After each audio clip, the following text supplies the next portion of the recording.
Maktum sama hidup 80 tahun ni siapa tak ada orang tua. Inilah kali pertama maktum terima orang masyarakat. 2 bulan akan selesai pembinaan lah. Lepas tu saya melawak tadi raya tahun depan tu, umur baru lah. 2 bulan lagi saya mai pula.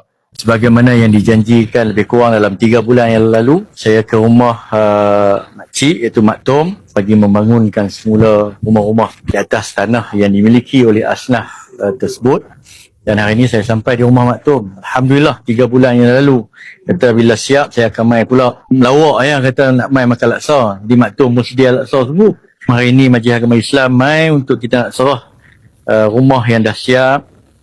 Ayak pun dah ada, tunggu api saja insya-Allah dalam minggu ni kot akan dapat boleh masuk lah ke rumah yang siap dengan kos RM80,000, tidak termasuk urusan api dan ayak.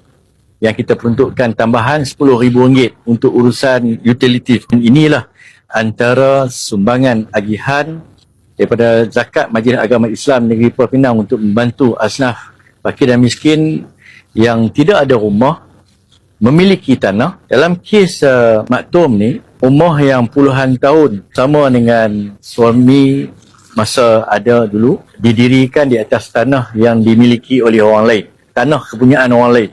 Jadi sekarang ni tuan rumah nak ambil balik tanah tersebut. Jadi memohon ke Majlis Agama Islam Negeri Pulau Pinang menerusi zakat. Alhamdulillah diluluskan dan sekarang dah siap rumah yang cantik ni untuk Mak Tom. InsyaAllah dalam minggu depan boleh masuk dah. Tinggal api saja. Terima kasih buat rumah baru.